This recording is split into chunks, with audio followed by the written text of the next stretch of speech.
Bienvenido a esta nueva exploración. Hoy vamos a meternos en la vida de una figura realmente singular en el mundo del ajedrez, Sonia Graf. Una jugadora excepcional, sí, pero cuya historia va mucho más allá del tablero. Exacto. Su vida es casi, un guión cinematográfico, llena de adversidad, de rebeldía, momentos históricos clave del siglo XX. Y todo eso, entrelazado con su pasión por el ajedrez. Una pionera fascinante, la verdad. Para intentar entender su historia, nos basamos en varias cosas. Tenemos artículos de aquí y de allá de Frank Mayer, Joan Canal, Antonio Rueda Gallego, Antonio Jiménez Barca, La Tinta. También una entrada sobre Sonia Graf, Ajedrez, Libertad y Rebeldía. Notas de nuestro círculo, incluso Wikipedia en ucraniano. Y además, fragmentos del libro La mujer que no entendía el mundo, de David Torres, que se inspira en ella, claro. Un poco de todo. Una mezcla interesante, sí. Nos permite verla desde distintos ángulos. La jugadora, la mujer rebelde, la exiliada. El objetivo es precisamente ese, descubrir las múltiples facetas de Sonia Graf. ¿Quién fue realmente esta mujer que desafió tantas convenciones? Vamos a ello. Pues sí, y es una historia que arranca con dificultades extremas. Hablamos de una infancia en Múnich. Sus padres eran alemanes del Volga, emigrados de Rusia. Nació como Susanna Graf, seguramente en 1908, aunque las fuentes no se ponen del todo de acuerdo en la fecha exacta. Y esa infancia, como decías, marcada por una figura paterna muy dura, ¿verdad? Joseph Graf. Muy dura es quedarse corto. Las fuentes, incluso su propia autobiografía, Yo soy Susan, describen maltrato físico, psicológico, severo. Además, era una figura compleja, contradictoria. Las crónicas lo pintan como sacerdote en Rusia, luego pintor en Múnich, incluso magnetópata. Vaya. Un ambiente familiar, opresivo. Violento. Y aquí viene una de las grandes, paradojas de su vida. Es este padre maltratador quien le enseña a jugar al ajedrez. Es increíble, ¿verdad? Una paradoja tremenda. El ajedrez se convierte, casi desde el principio, en su tabla de salvación. No solo un escape mental, sino también físico. Las fuentes cuentan cómo se refugiaba horas y horas en los cafés de ajedrez de Múnich, como el Café Stephanie. Era su forma de huir del ambiente irrespirable de su casa. Me imagino la escena. Esos cafés llenos de humo, hombres concentrados, y de repente esta chica joven encontrando su sitio. Totalmente. Y de hecho, huyó de casa muy joven. Llevó una vida casi nómada en la adolescencia. Hay una frase que citan varias fuentes y que David Torres usa mucho en su novela, que se le atribuye a ella de niña, después de una paliza. No entiendo al mundo. Qué duro. Refleja esa sensación de alienación, ¿no? De no encajar en un entorno que le resultaba hostil, incomprensible. El ajedrez era quizás el único mundo con reglas claras que sí podía empezar a entender y a dominar. Y ese dominio no tardó en notarse. ¿Cómo da el salto de los cafés a la competición, digamos, seria? Pues su talento era, evidente. No pasó desapercibida. Y tuvo suerte, porque llamó la atención de una leyenda del ajedrez alemán, el doctor Siegbert Tarrasch. Él vio su potencial y se convirtió en su mentor, su maestro. Y eso fue clave. Tarrasch nada menos, una de las figuras más influyentes de la época. Que él la apadrinara debió ser un impulso enorme. Sin duda, bajo su tutela progresó rapidísimo. Las fuentes dicen que con solo 17 años ya era campeona de Múnich. Y ojo, hay un dato que revela su fuerza ya desde el principio. Se menciona que llegó a ganar 2 veces al gran maestro Rudolf Spielmann en partidas simultáneas. Ostras, ganarle a un jugador de ese calibre, aunque sea en simultáneas, tan joven. Exacto. Eso ya apuntaba muy alto. Y decide convertirlo en su profesión, algo absolutamente inusual para una mujer en los años 30. Radicalmente inusual. A ver, ser ajedrecista profesional ya era difícil, pero una mujer era una excentricidad. Y Sonia no solo lo asumió, sino que construyó su identidad pública alrededor de eso, pero a su manera, ¿eh? Adoptó un estilo de vida bohemio, itinerante, viajando de torneo en torneo por Europa. Y su imagen pública también era rompedora. Las fuentes destacan mucho lo de su vestimenta masculina. Sí, es uno de los aspectos más comentados. Vestía trajes de hombre, pantalones, algo que en la época era chocante. Hay una cita que se le atribuye. Este disfraz masculino me permitió vivir en plena libertad. O sea, no era solo estética, era una declaración de independencia. Una forma de moverse con más facilidad en un mundo de hombres. Eso es. Y no se quedaba ahí. Fumaba, bebía, frecuentaba ambientes que se consideraban poco apropiados, desafiaba los roles de género abiertamente. Algunas fuentes, como la novela de Torrens, sugieren también su bisexualidad. Era la personificación de la rebeldía, ¿no? Totalmente. Como la describe Torres, una libertad vivida de forma muy natural. No como una pose, sino como una necesidad vital. Quizás esa infancia tan opresiva la empujó a buscar la libertad de la forma más radical posible. En el tablero, su camino se cruza inevitablemente con la gran dominadora de la época, Vera Menchik. La campeona mundial indiscutible. Menchik era la referencia, casi imbatible. Y Sonia Graf fue probablemente la única jugadora que realmente consiguió inquietar su reinado en los años 30. Su rivalidad fue el gran duelo del ajedrez femenino de antes de la guerra. Y se enfrentaron por el título mundial. Sí, oficialmente en Semmering, Austria, en 1937. Y también hubo un encuentro antes, no oficial, pero con mucha repercusión, en Ámsterdam, en 1934. Sonia perdió los 2 matches, pero vamos, demostró estar muy cerca del nivel de Menchik. De hecho, su calidad era tal que a las dos, a Menchik y a Graf, las invitaban a veces a jugar torneos masculinos. Algo increíble para la época. Extraordinario. Y no solo participaba, sino que conseguía resultados buenos contra hombres fuertes. ¿Cómo cuál, por ejemplo? Pues el ejemplo más famoso es su empate contra Paul Keres en el torneo de Praga de 1937. Keres era una estrella emergente, futuro aspirante al título mundial absoluto. Hacer tablas con él en un torneo así era una proeza. Demostraba que Graf podía competir con la élite masculina. Un hito. Pero mientras ella brillaba en Europa, la cosa políticamente se ponía muy fea, con el ascenso del nazismo en Alemania. Y Sonia Graf nunca ocultó su rechazo frontal al régimen nazi. Era algo público, notorio. Las fuentes coinciden. Su postura era abiertamente antifascista. Lo cual, siendo alemana y una figura pública, debió traerle consecuencias. Y las tuvo, claro. La más gorda fue su exclusión del equipo alemán para la Olimpiada de Ajedrez de 1939. Que se celebraba, precisamente, en Buenos Aires. El régimen no podía tolerar su independencia y sus críticas. Era así de simple. Y aquí llegamos a uno de los momentos clave, ¿no?, de su biografía, la Olimpiada de Buenos Aires. Si no podía representar a Alemania, ¿qué hizo? ¿Cómo participó? Este es un momento, cargado de simbolismo. Decidió jugar igualmente, pero como individuo, sin bandera nacional, y lo hizo bajo una bandera internacional improvisada que, según cuentan varias fuentes, llevaba bordada una única palabra: libre. Libre. Algunas fuentes dicen liberty, otras libre. La palabra exacta quizá varía un poco, pero el mensaje era el mismo. Más allá de la palabra exacta, el gesto es potentísimo.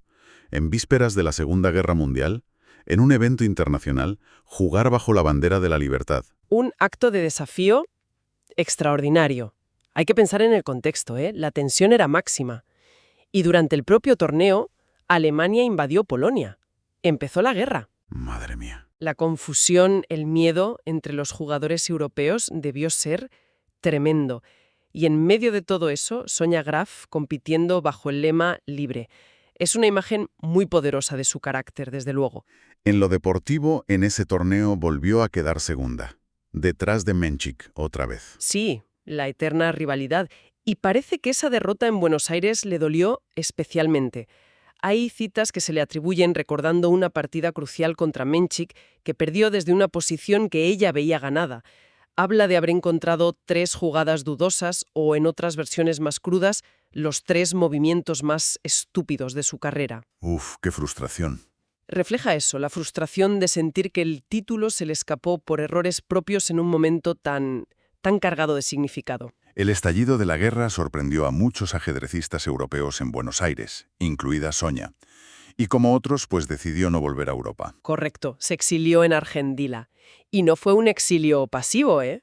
Las fuentes destacan que se adaptó muy rápido, aprendió español, se integró en la vida cultural y ajedrecística del país. Argentina se convirtió en su casa durante varios años. Y fue allí donde escribió sus libros, ¿no? Sí, 2 obras autobiográficas muy significativas. Así juega una mujer, donde cuenta sus experiencias en el ajedrez, sus partidas, sus viajes. Y Yo soy Susan, un libro mucho más personal, más duro, donde narra abiertamente los abusos que sufrió en su infancia. Escribir sobre esos abusos en aquella época tuvo que ser un acto de valentía enorme, Y pionero. absolutamente pionero. Son de los primeros libros escritos por una ajedrecista de élite mundial, y que además abordara temas tan íntimos, tan dolorosos. Era algo inaudito. Hoy son piezas de coleccionista, muy difíciles de encontrar, pero vamos, documentos valiosísimos sobre su vida y su época. Hay un detalle bonito que menciona una fuente relacionado con Capablanca. Sí, la transcripción de un vídeo cuenta que Sonia le envió una copia de Así juega una mujer, recién publicado, al gran José Raúl Capablanca, poco antes de que muriera el cubano. Incluyó una dedicatoria y una carta expresando su profunda admiración. Lo llamaba el siempre fino caballero de nuestro querido deporte. ¡Qué detalle! Un gesto que muestra su respeto por las leyendas del ajedrez, incluso en medio de sus propias batallas. Y siguió jugando, claro. Participó en torneos en Argentina. Por supuesto, el ajedrez era su vida. Se menciona, por ejemplo, que jugó un torneo internacional en Córdoba en 1942, organizado, curiosamente, por el Club Atlético Belgrano. Seguía compitiendo y dejando su huella en el ajedrez argentino. Tras la guerra, su vida da otro vuelco, deja Argentina y se traslada a Estados Unidos. Efectivamente, en 1947 se casa con Vernon Stevenson, un marino mercante estadounidense. Era aficionado al ajedrez y lo había conocido en Buenos Aires. Juntos se mudan a California. Y a partir de entonces, pues competirá como Sonia Graf Stevenson. California, Hollywood, suena a un cambio de escenario radical, ¿no? Respecto a la Europa de preguerra o la Argentina del exilio. Desde luego, se instalan primero en Hollywood y algunas fuentes, especulan sobre su posible conexión con el famoso club de ajedrez de Hermann Steiner, que era frecuentado por estrellas de cine de la época. Humphrey Bogart, Lauren Bacall, Marlene Dietrich, Billy Wilder. Vaya plantel. ¿Se sabe si realmente se codeó con ellos? ¿Hay pruebas? A ver, pruebas concluyentes de que fuera íntima amiga no hay.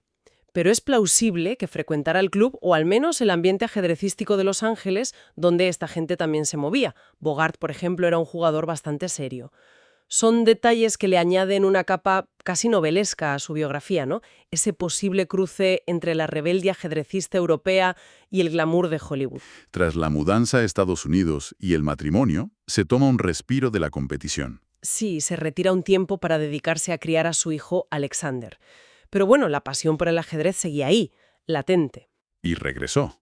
Y lo hizo ganando títulos importantes en su nuevo país. Volvió con fuerza, sí. Compartió el título de campeona femenina de Estados Unidos en 1957 con Gisela Kahn-Gresser, otra figura importante del ajedrez femenino allí. Y lo ganó en solitario en 1964, ya en una etapa más avanzada de su carrera. Demostró que seguía siendo una jugadora formidable. Para entonces la familia ya no vivía en California, ¿verdad? No, se habían mudado a Nueva York, al Greenwich Village, otro epicentro cultural, bohemio, quizá más acorde con su espíritu. Allí, además de competir, dio clases de ajedrez en un local llamado Queen's Pound Chess Emporium. O sea, transmitiendo su conocimiento. Ese título de 1964 fue su último gran triunfo. Poco después su salud empezó a fallar seriamente. Sí, lamentablemente, las fuentes coinciden en que padecía una enfermedad hepática desde hacía tiempo y la cosa se agravó. Falleció en Nueva York el 6 de marzo de 1965. Tenía solo 56 años. Una vida corta, pero increíblemente densa. Repasando toda su trayectoria, desde esa infancia terrible en Múnich hasta sus últimos años en Nueva York, pasando por la rebeldía en Europa, el desafío al nazismo, el exilio en Argentina. Es una vida que deja huella. ¿Cuál dirías que es su legado fundamental? Creo que su legado es múltiple. Por un lado, fue una pionera indiscutible para las mujeres en el ajedrez. Demostró que podían competir al más alto nivel, no solo entre ellas, sino también contra hombres fuertes en una época en que eso era casi impensable. Abrió puertas, rompió barreras de género de forma muy tangible. Y más allá del ajedrez, también fue un símbolo de algo más, ¿no? Definitivamente. Fue un símbolo de libertad personal y de resistencia. Su estilo de vida, su rechazo a las convenciones sociales, su oposición valiente al totalitarismo nazi, todo eso forma la imagen de una mujer que vivió según sus propias convicciones, sin importarle el precio. Una búsqueda de autenticidad casi. Feroz. Quizá no alcanzó la fama estratosférica de otras figuras, pero su historia tiene una fuerza particular.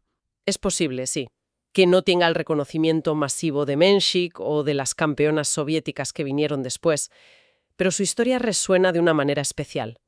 Por esa combinación de talento ajedrecístico, vulnerabilidad personal que no ocultó en sus libros y espíritu indomable. Su inclusión tardía, en 2016, en el Salón de la Fama del Ajedrez Mundial es, un acto de justicia que reconoce esa trayectoria única y compleja. Su vida nos deja pensando, en esa tensión constante entre las heridas del pasado y la forja del carácter. ¿Cómo de una infancia marcada por el abuso puede surgir una voluntad tan férrea de ser libre?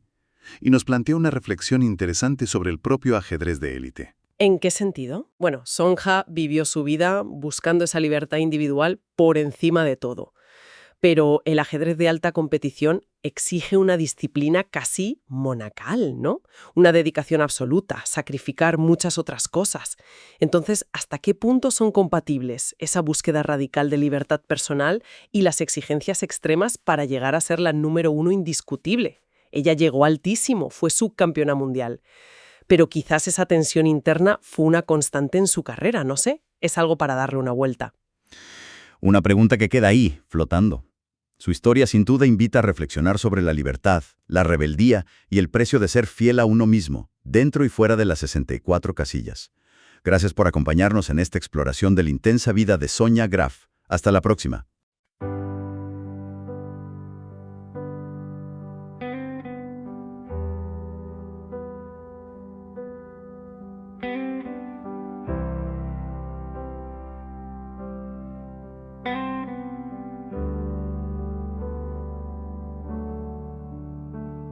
Aprendí a mover las piezas entre golpe y abandono. Mi mundo fue la soledad del tablero y el silencio era la herida que nadie curaba. Las manos de mi padre temblaban. No de ternura, sino de ira y desprecio. En el eco de cada golpe tallé mi nombre entre sombras. Y el tablero blanco y negro, como noches de desvelo, fue mi única patria, el lugar donde la violencia no podía alcanzarme. Nunca tuve un Dios, solo peones y huérfanos, caballos errantes. Mis oraciones eran saltos sobre la desesperanza. Mis plegarias, el avance ciego hacia lo incierto. Aprendí que quien avanza arde, que caer puede ser tan digno ¿Cómo resistir? La dignidad la hallé en la derrota sin rendición. La gloria en perder de pie cuando el mundo quema tu nombre. No tengo patria, no tengo bandera, no espero redención, porque ningún Dios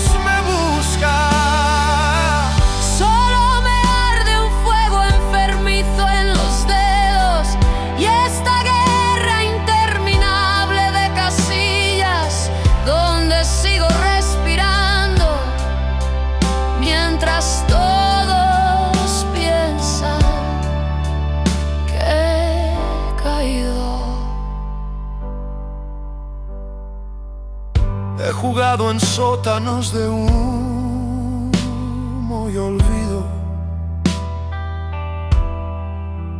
frente a un mundo que nunca aprendió a verme. Cada mirada era un muro, una sentencia. Cada partida, mi puñetazo en la puerta. Oponía mi rabia al desprecio, encendía la soledad con el grito de quien se niega a desaparecer. Jugar era mi forma secreta de amar, mi forma de seguir cuando la esperanza era sombra. Y el deseo, mi fe en que la vida puede cambiar de color, aún en el infierno. He amado con el cuerpo y la furia, huido 1000 noches con el aliento del miedo en la espalda. Mi patria se convirtió en mi celda, el aplauso un eco más vacío que la soledad. La libertad fue mi bandera y mi exilio, mi origen, mi condena. La cicatriz que nadie ve y que lo esconde todo.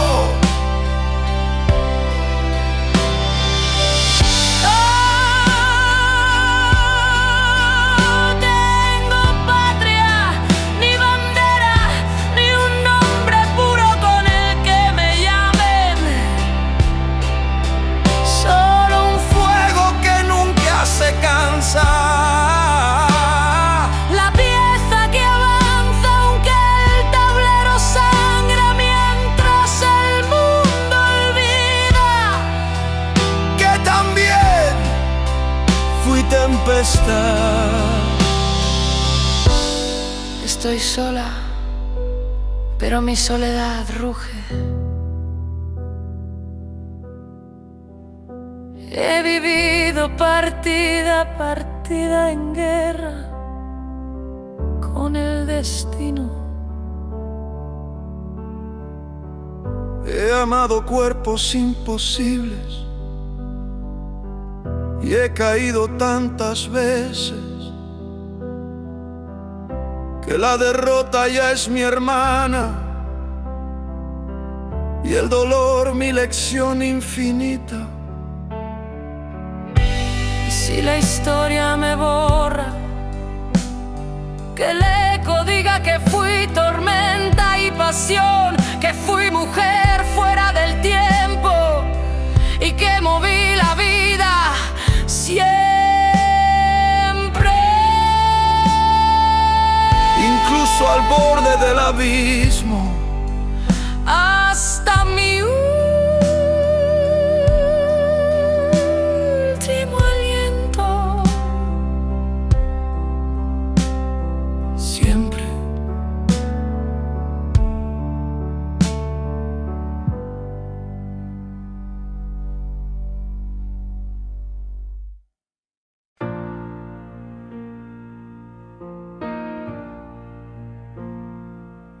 I learned to move the pieces between blows and abandonment. My world was the loneliness of the bored and silence, the wound no one ever healed. My father's hands trembled, not from tenderness, but from anger and content. In the echo of each strike, I carve my name into the shadows, and the board, black and white like sleepless nights, became my only homeland, the place where violence could not reach me.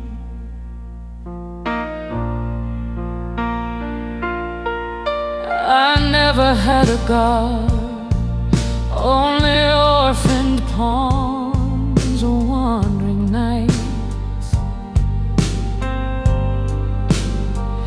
My prayers were leaps across despair, my faith the blind advance into uncertainty.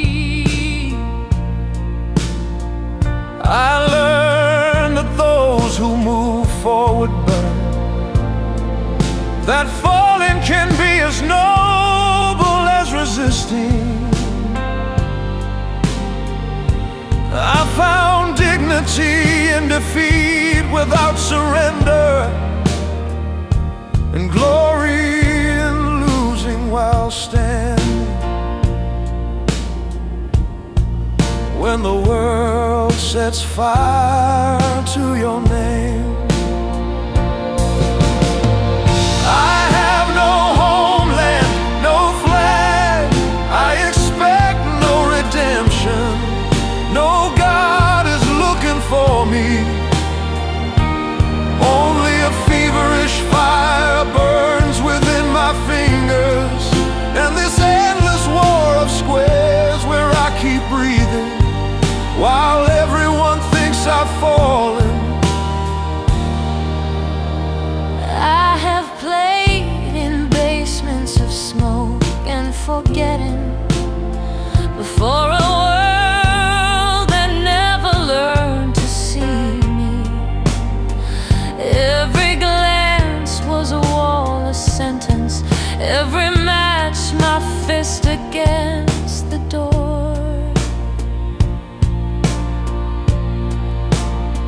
I set my rage against their contempt,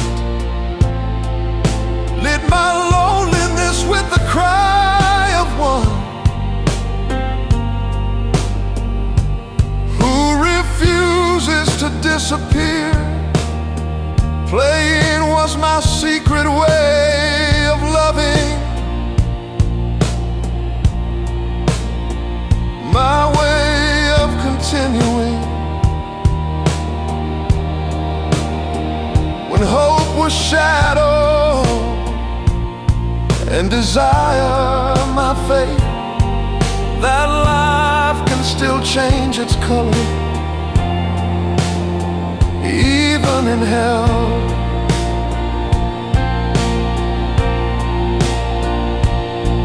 I have loved with body and fury, fled through 1,000 nights with the breath of fear upon my back. My homeland became myself, applause and echo emptier than solitude.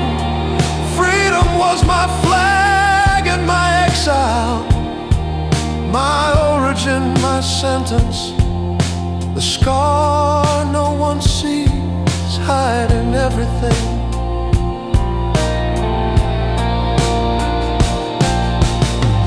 I have no homeland, no flag, no pure name for them to call me by.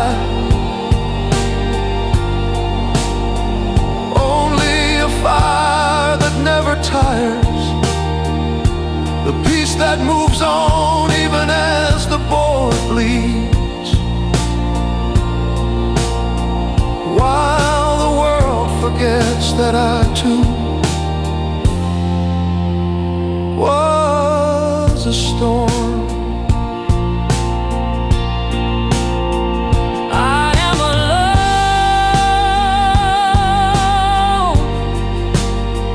but my solitude roars.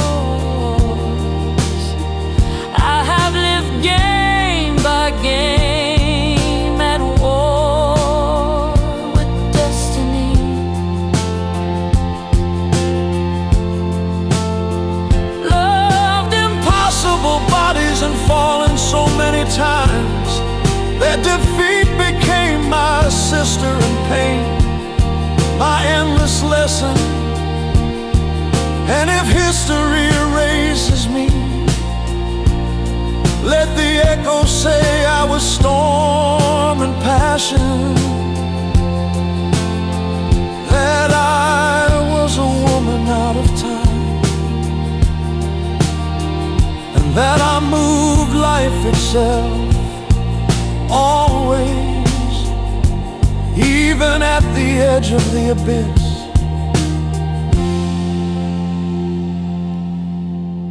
Until my final breath, always.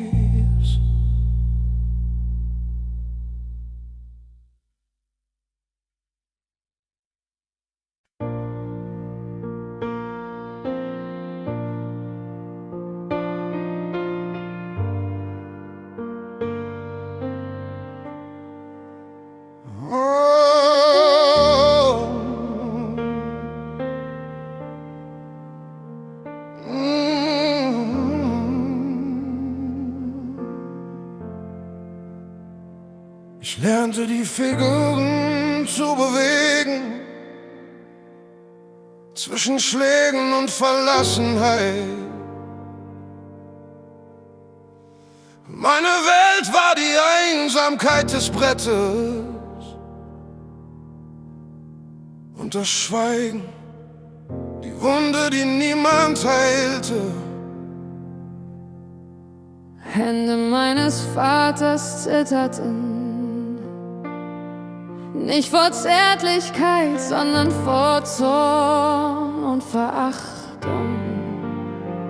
Im Echo jedes Schlages ritzte ich meinen Namen in den Schatten, und das Brett, schwarz und weiß wie schlaflose Nächte, war mein einziges Vaterland, der Ort, an dem ich die Gewalt nicht erreichen konnte. Ich hatte niemals einen Gott, nur verwaiste Bauern der Rindespringer. Meine Gebete waren Sprünge über die Verzweiflung, meine Bitten der blinde Vorstoß ins Ungewisse. Ich lernte, dass wer voranschreitet brennt, das Fallen ebenso würdevoll sein kann wie widerstehen. Die Würde fand ich in der Niederlage, ohne Aufgabe den Ruhm im Stehen zu verlieren, wenn die Welt deinen Namen verbrennt. Ich habe kein Vaterland, keine Fahne, erwarte keine Erlösung, kein Gott sucht nach mir. Nur ein fieberndes Feuer brennt in meinen Fingern, und dieser endlose Krieg aus Feldern, in dem ich weiteratme, während alle glauben, ich sei gefallen.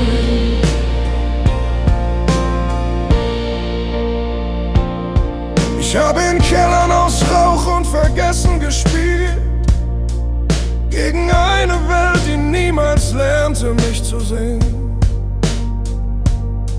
Jeder Blick war eine Mauer, ein Urteil, jedes Spiel mein Schlag gegen die Tür.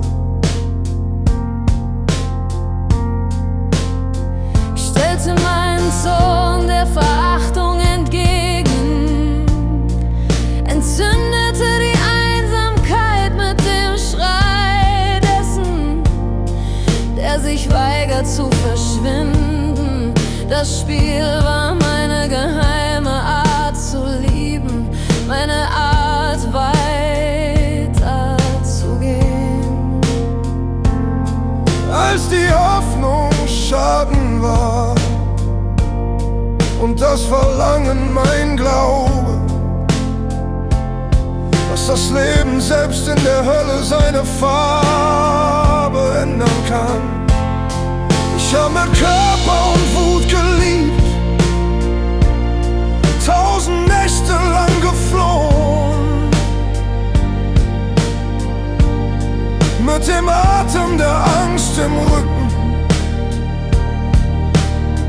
Vaterland wurde zu meiner Zelle.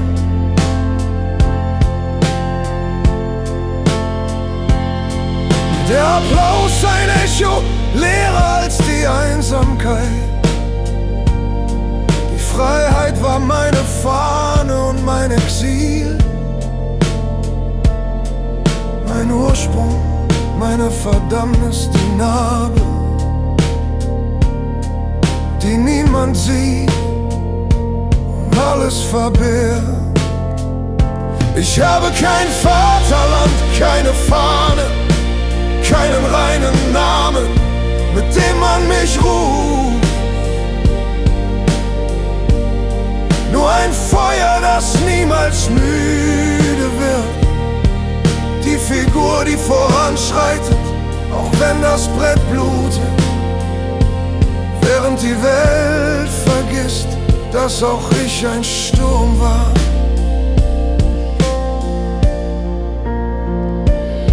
Ich bin allein, doch meine Einsamkeit brüllt. Ich habe Partie um Partie gelebt im Krieg mit dem Schicksal. Habe unmögliche Körper geliebt und bin so oft gefallen, dass die Niederlage meine Schwester wurde.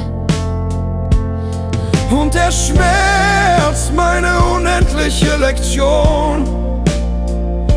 Und wenn die Geschichte mich auslöscht, soll das Echo sagen, dass ich Sturm und Leidenschaft war, dass ich eine Frau außerhalb der Zeit war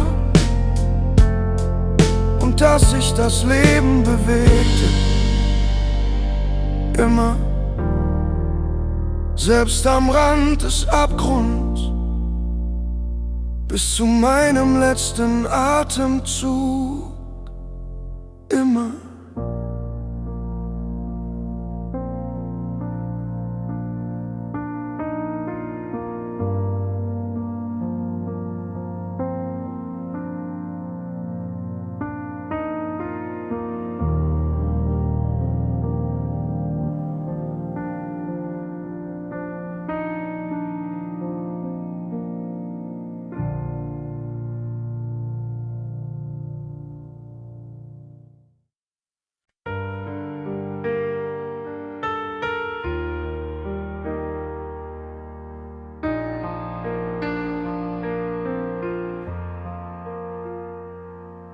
Me siento frente al tablero,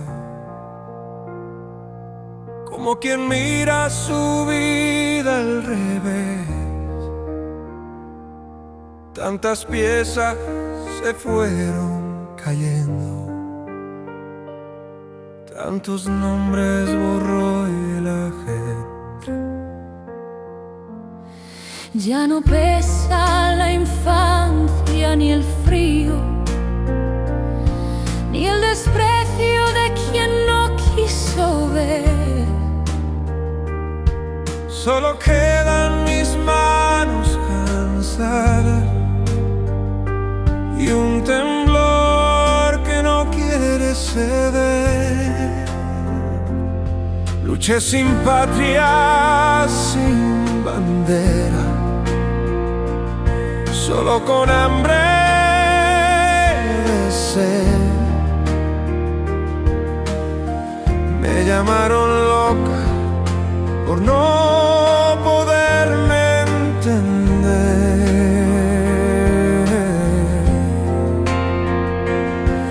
pero en cada mirada de odio forjé un fuego que siempre quemó. porque el alma que arde sin dueño es la que deja su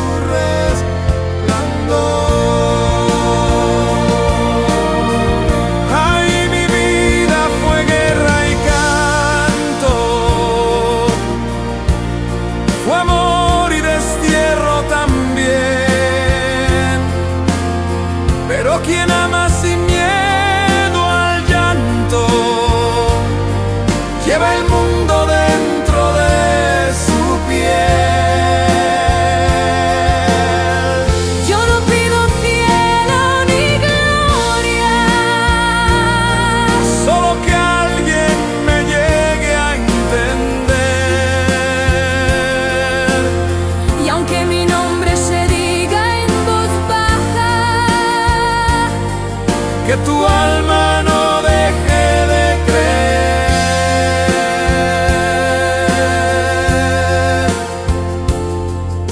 Amé a quien no debía amar, y amando supe morir. En los brazos del tiempo encontré reposar, en la derrota aprendí a vivir. no hay olvido si hubo ternura,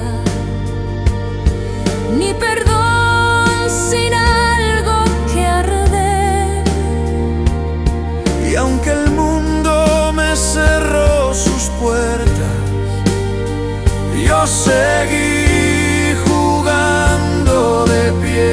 Si mi sombra se borra del suelo, Que mi eco no deje de arder. que las niñas que miran el tablero Se atrevan